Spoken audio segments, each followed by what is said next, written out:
Tiro al blanco aquí de nuevo con ustedes, ya finalizando esta semana. En el día de ayer estuvimos en San José de Ocoa,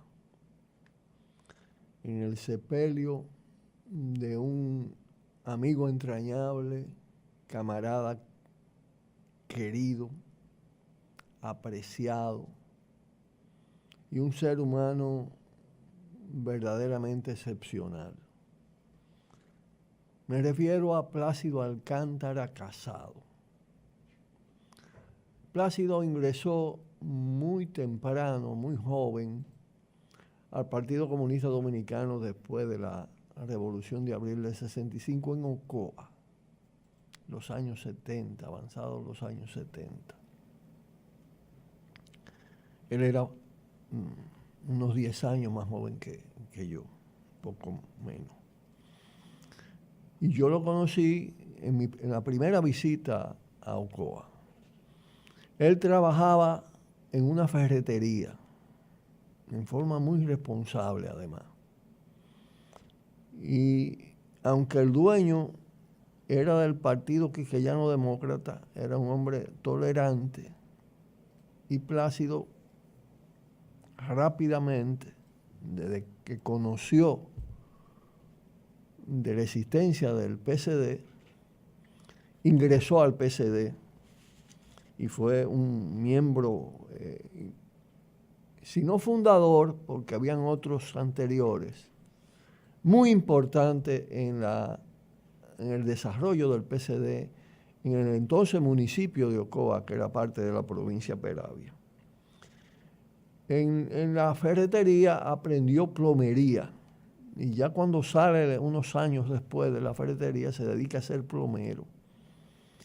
Y la población de Ocoa lo conoce como el plomero comunista. Plácido es de una familia muy humilde, de origen campesino, grande, creo que son unos 10 hermanos y hermanas. A su vez ha procreado también una familia grande. Y a pesar de su humildad, hizo un gran esfuerzo de superación. Era un autodidacta. Él no llegó nunca a la universidad, pero tenía una gran inteligencia, una enorme sensibilidad social y se convirtió rápidamente en un dirigente de calibre, podemos decir.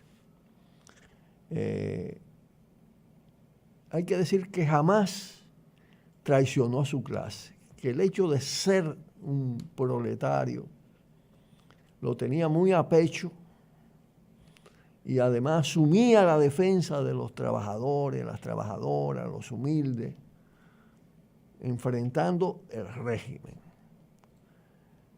Aparte de ese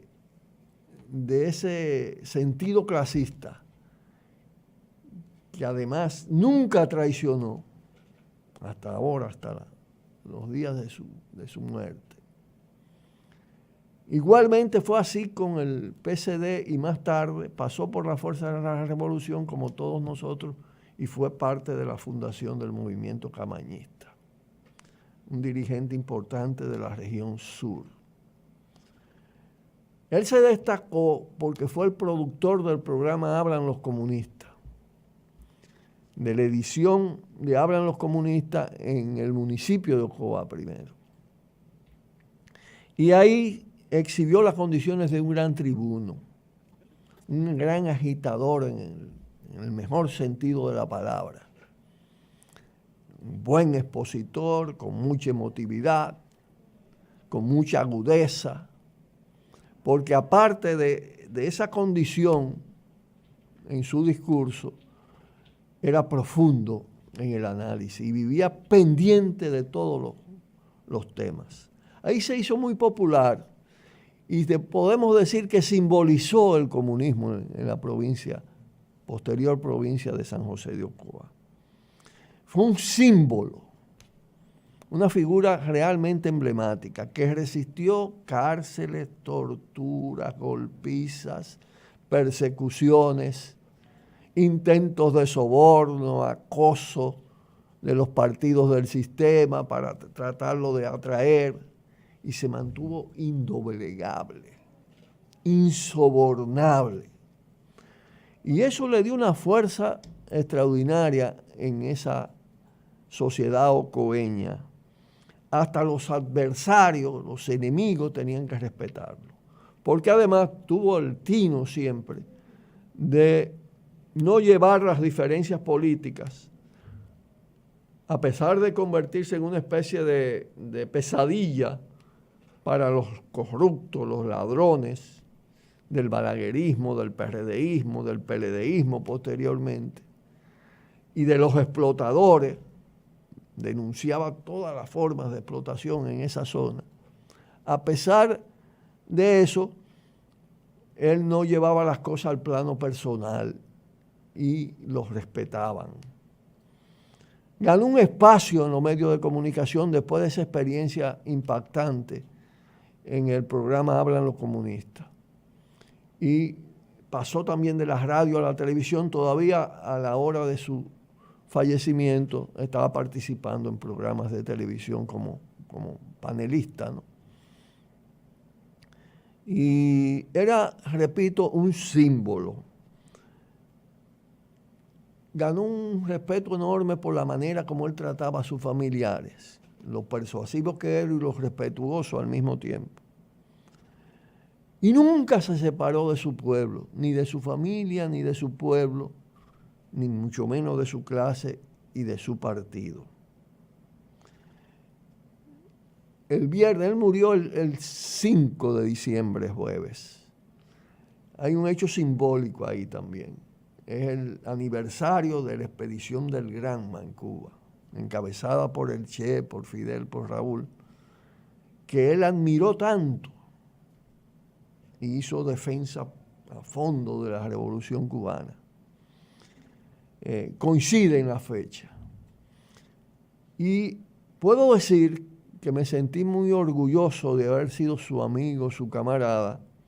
Todos los que participó una delegación de los compañeros de Asua, de la región sur, y varios compañeros de acá, el compañero Arcadio, el compañero Faín, y realmente todos quedamos profundamente impresionados del sepelio. Yo digo que es muy difícil a veces decir que un sepelio puede ser lindo, ¿no?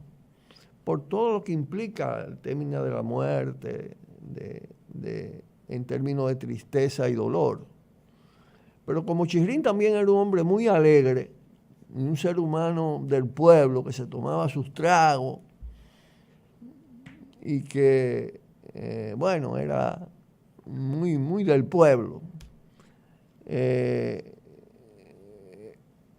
Él se ganó, como decía, ese enorme respeto. Y en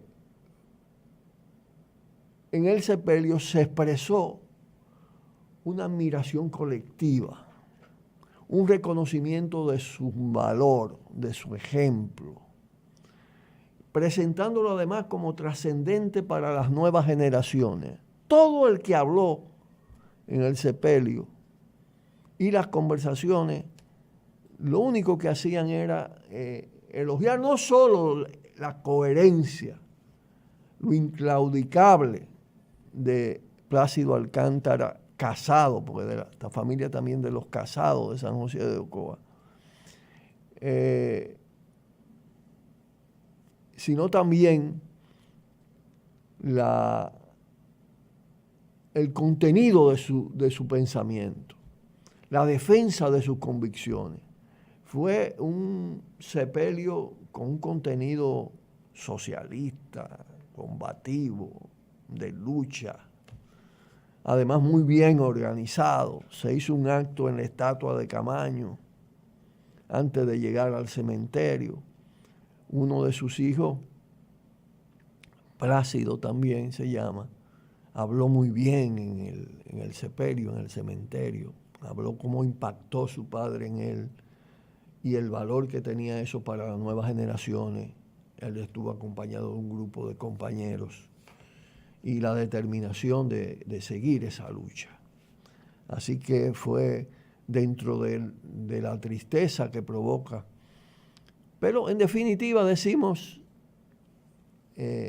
Chirrín, como se le decía cariñosamente, él era pequeño, pero tenía un corazón enorme, una mente también inmensa, una bondad. Pues Chirrín se queda también, se fue y se queda su trayectoria, su ejemplo, se proyecta hacia la nueva generación. Un abrazo eterno para nuestro camarada Plácido Alcántara Chirrín. Pausamos.